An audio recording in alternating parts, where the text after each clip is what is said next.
This is Pet Life Radio. Let's talk pets.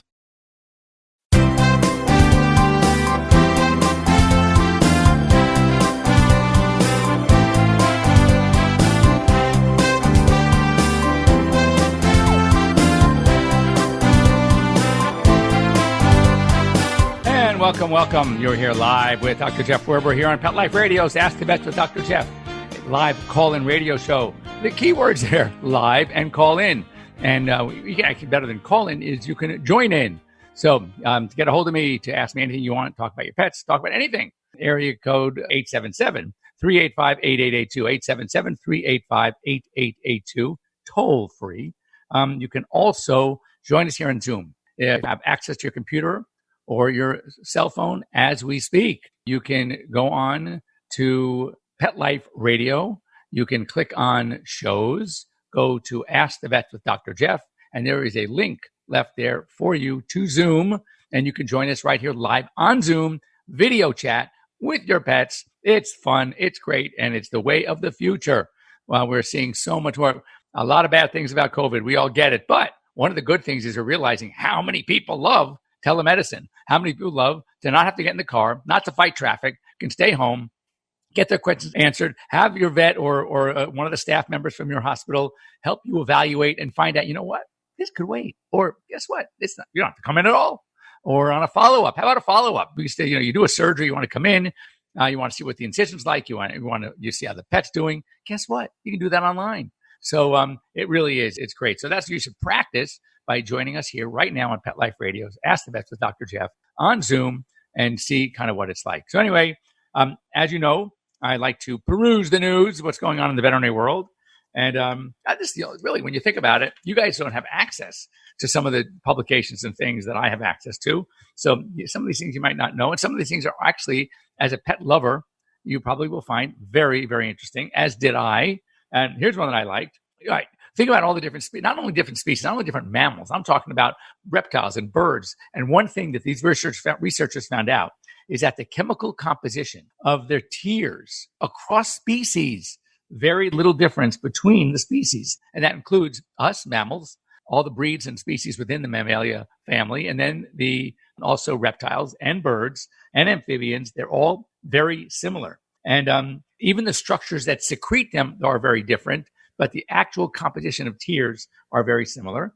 And so what the scientists are studying is how the role that healthy tears have in protecting our eyes, which they do. Do you realize that, for example, in dogs, their cornea is actually 7 layers. 5 of them are tissue layers, and the outermost 2 are tear film layers. So they're really of critical importance. So they're trying to do is to better understand, as they put it here, the effects of pollutants have on these tear film layers. And that way they can basically develop new medications to help protect against eye diseases in dogs, cats, and of course, us as well. So I thought that was pretty cool. This is also interesting. And it's funny how animals adapt from an evolutionary standpoint. So opossums, they're marsupials. They carry babies in their pouches. Guess what? They don't get rabies. They just can't get rabies. And also, we find that marsupials are generally highly adaptable. And they can eat mice, which they do. They eat garden pests. They eat trash. And they can even eat venomous snakes and not be poisoned by them. So when you look at all those good things, maybe we should have some opossums hanging around our properties because they're taking care of all the bad things and they don't seem to eat up our trash even like a billy goat. And they are not affected by things that they don't carry rabies. That's great. And it's one less disease that we have to worry about. This was a bummer. We talked about this several weeks ago, and it's just been elucidated. I like that word. Because of the pandemic and lack of tourists to a lot of our nature reserves. And what's happening is there are a lack of funds because usually it costs money to get in. They use those funds to the benefit of their reserve, the preserve, et cetera. And so now they're lacking. So in one, for example, it's called the Cereri Eco Reserve in Bolivia. It's in the Amazon River Basin. And there are incidents of illegal poaching and illegal logging are on the rise. It is the tourists going through all the time that are helping prevent that, plus the money that is being collected to pay for the anti-poachers and those to stop the rangers and stopping the logging, the illegal logging. And so typically without the discouragement of the tourism, these bad things are on the rise. And that is really, really sad. And we talked about this last week. There was a piece that I saw about these poachers in Africa literally killing an elephant, a baby elephant. Yeah, it wasn't a baby. It was like a young elephant. And it eats you up inside to watch it. You want to get a shotgun and kill those poachers. That's how you're going to feel when you watch this. And believe me, I wouldn't lose a micro minute of sleep if I had to do that. It's unreal. So here's another one. And again, it wouldn't be a typical Dr. Jeff show without talking about SARS-CoV-2, the COVID-19 virus, because in the veteran news, it's there every week, all the time, etc.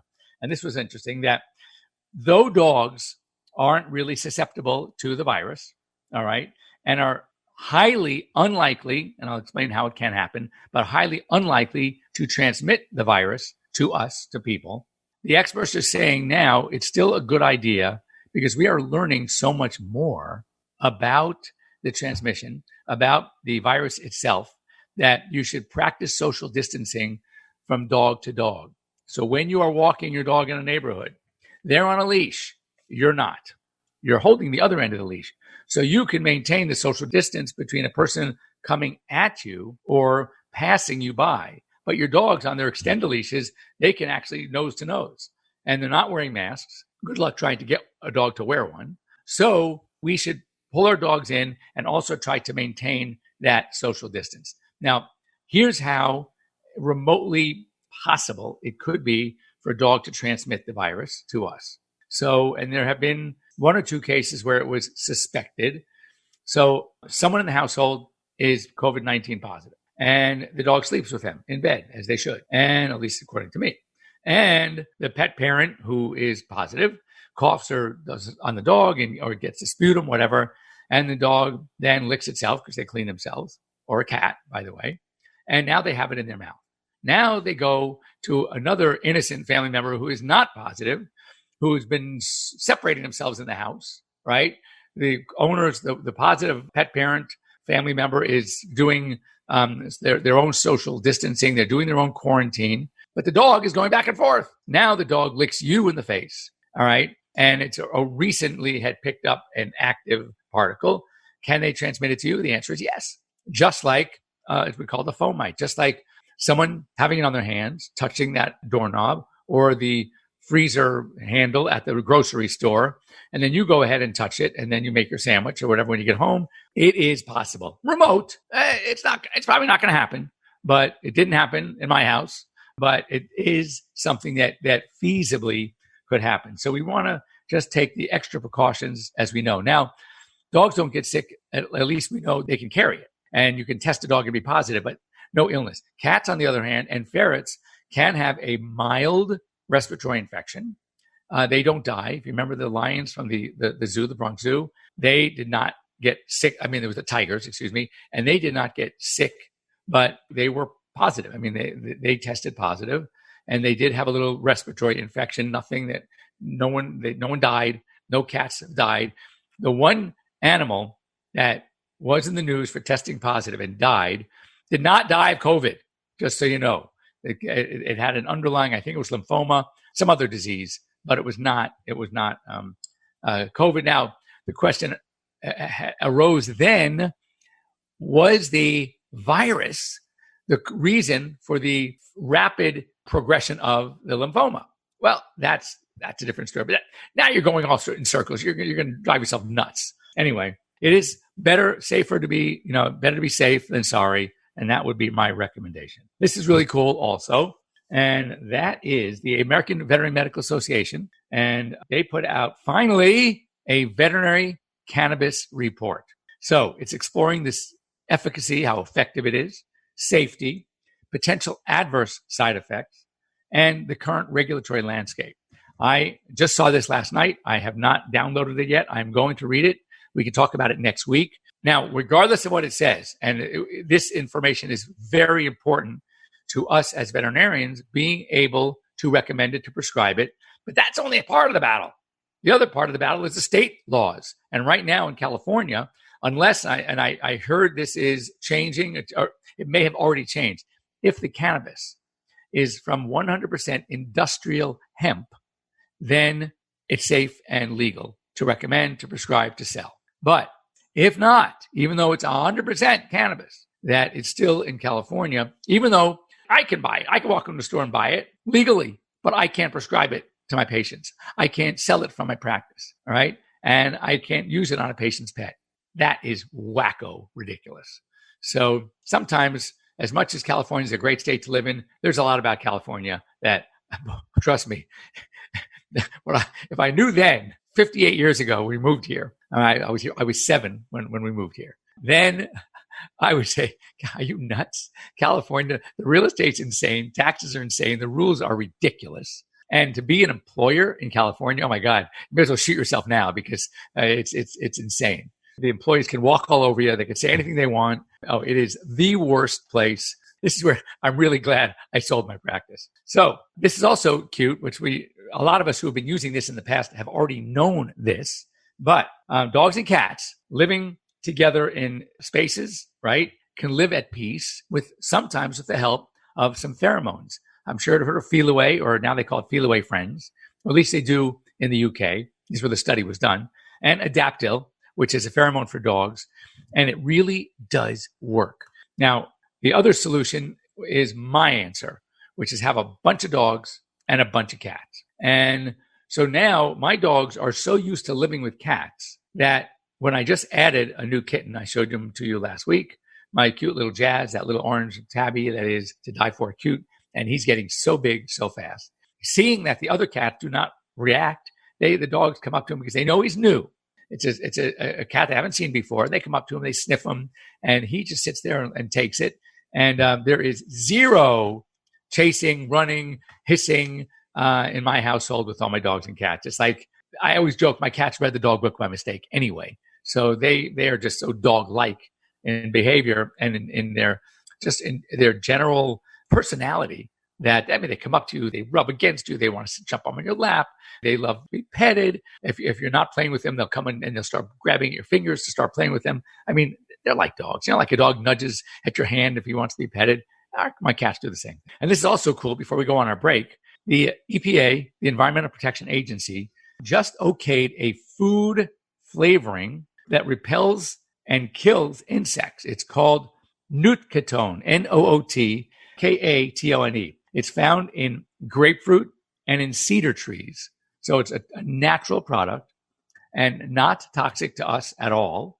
And it's been approved by the EPA as an active ingredient you can use in insect repellents that can repel and in higher concentrations even kill, like mosquitoes, fleas, ticks, and other bugs. That's pretty cool because it's a natural product. And Nootkatone, once again, Nootkatone, safe, comes from grapefruits. So you're eating it when you eat a grapefruit. So and you're still here to talk about it. So clearly not toxic, but something about it does something to insects. At the lower concentrations, it just repels them, but at high concentrations, it'll actually kill them. So for those of you who are very sensitive about giving your dog medications like the isoxazolines, which is the new class of flea and tick medications that are very effective, but there's some reports about causing seizures, or you just don't like drugs anyway, think about getting something with Nootkatone. So anyway, don't go away. When we come back, we're going to talk about something I want to talk about last week, and it's on the new fad diets, the pros, the cons, the precautions, and how to make them work. So we'll be right back after these short messages. Looking for a dental treat that does more for your dog? Daily Dose is a 2-in-1 chew that pairs a daily dental scrub with powerful supplements to help with the biggest health concerns facing our dogs. Daily Dose was developed by vets to be simple to use and super effective. Plus, dogs love the taste. Available for joint, skin, heart health, or calming. Daily Dose. your pet's daily dose of awesome. Visit yourpetsdailydose.com to save $3 on your first bag with promo code PETLIFE. That's yourpetsdailydose.com. Pork Chop, his coat is very thick. He's an Akita, German Shepherd, Lab, Husky mix. Harold, the Border Collie Pit mix, has the most beautiful jet black coat. Stuart, my rat terrier, has fur now where he never had it before. DINOVITE.com.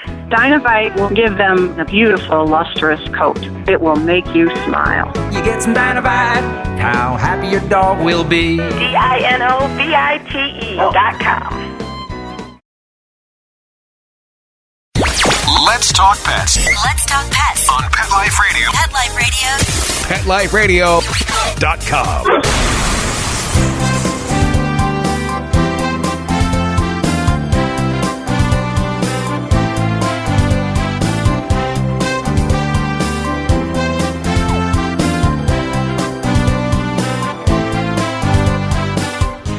And welcome back. You're here live with Dr. Jeff.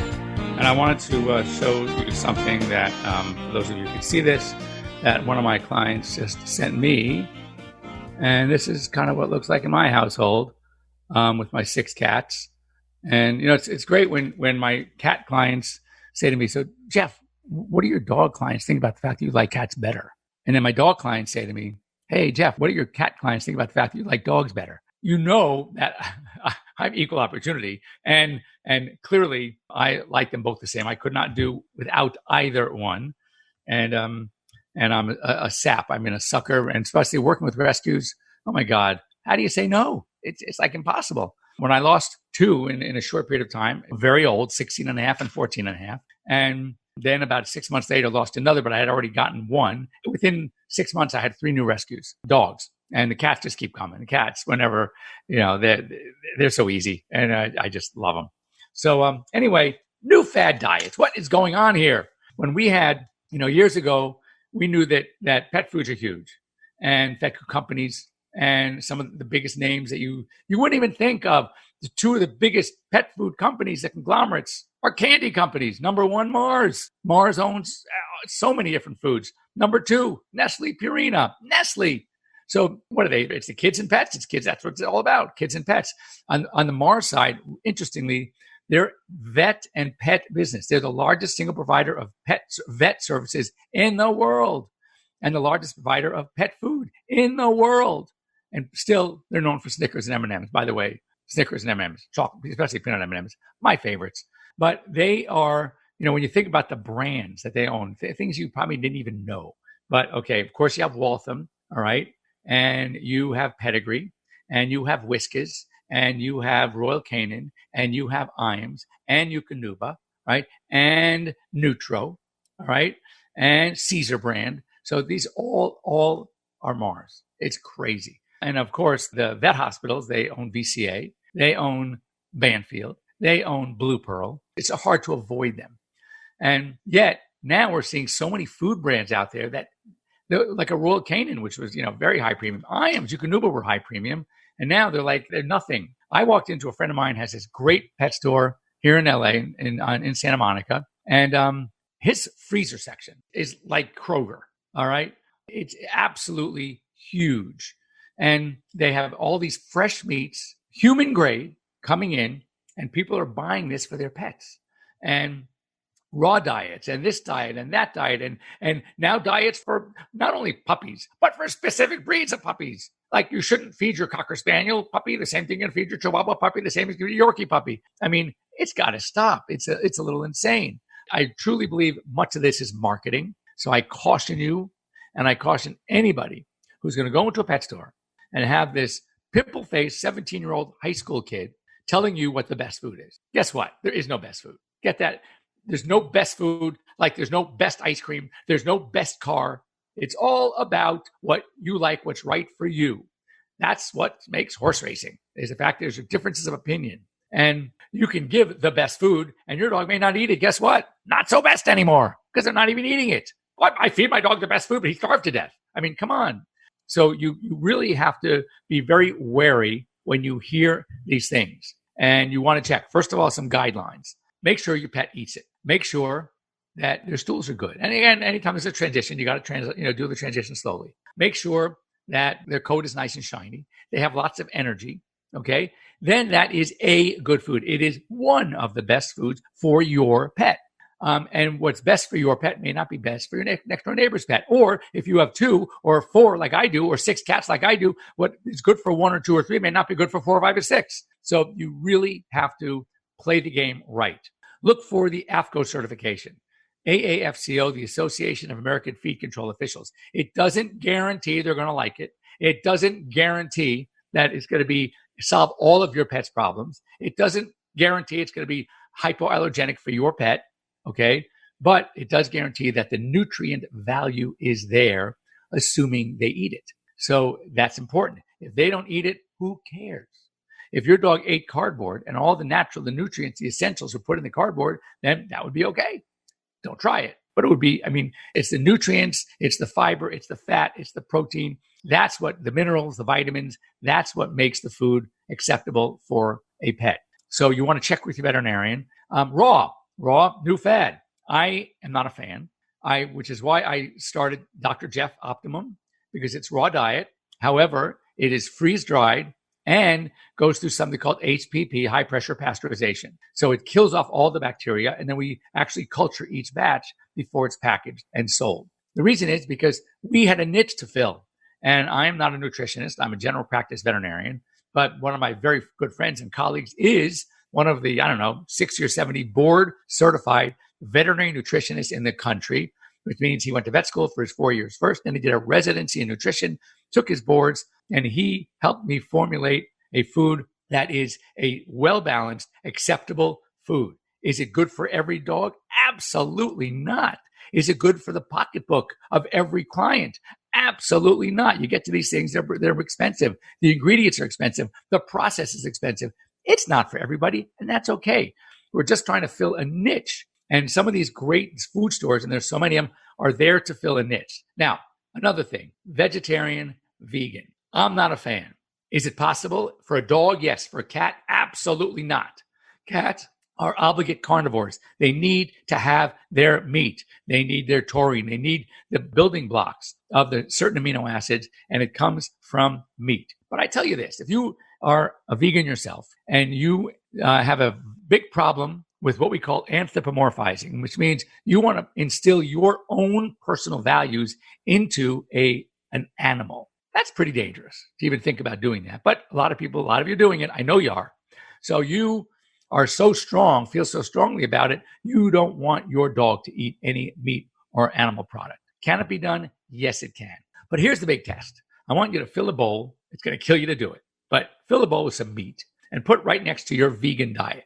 All right? And let your dog loose. If your dog goes after the vegan diet, all respect, all power to you, let him eat it. But my hunch is, knowing dogs as I do, that the vast majority of them are going after the meat. So it's one thing for you to have this feeling, and it's respectable. And I've watched some of these, the Fork Over Knife and Game Changers. Yes, very, very convincing. And I absolutely have changed my diet as well because of them. But I'm not going to make my dogs eat something that they don't want to do, because I believe in it for me. And that's why I caution you when it comes to these new fad diets. Now, some of the veterinary schools, if you want to do a home cooked diet, very possible. I said, there are really good pet stores out there that have the facilities. What you want to do is, some of the veterinary schools, I know UC Davis has it, I know others, where their nutrition departments will guide you based on your dog's breed, activity level, size, age, will guide you on how to put together a well-balanced, there will be a fee. No, it's nothing's for free. No such thing as a free lunch. And as you know, with these diets, there's no such thing as a free fad diet either. They're very expensive. But they will help you concoct to build an appropriate diet for your pet based on all these factors and these characteristics. And that might be your solution. And if they like it, great. If not, back to the drawing board. Anyway, just remember, a lot of work goes into it. These commercial food companies have put a lot of work into it. I know that now with my food company. It's very, very challenging, a lot of work, but there are solutions to your issues. But I just recommend that you exercise caution in proceeding. Make sure you do your homework. And most importantly, make sure whatever you're thinking of doing, make sure your dog or your cat is on board as well. Because if they're not, you're wasting your time. Anyway, have a great week, everybody. We'll see you here next week. If there are any subjects that you would like me to speak about, to throw my 2 cents in, give me a little what's left in my brain. I still have a little bit left, and I could share it with you. Download AirVet, and you can actually talk to me personally on AirVet. You just put Jeff's Telehospital as your primary hospital, and then you click on Dr. Werber. I'm the only doctor in Jeff's Telehospital. And you can actually get a hold of me, send me a request for a consult, for a talk on AirVet, and we can talk individually, personally, offline. And that is another way to get a hold of me. But Dr. Jeff Pet Life Radio always works. And we'd love to have you join us here on Zoom every Sunday morning, 9 a.m. here in the West, noon in the East, and whatever the time happens to be in between Mountain Time, Central Time, you can catch us here live on Zoom. So have a great week, and we'll see you here next week. Let's Talk Pets, every week on demand, only on PetLifeRadio.com.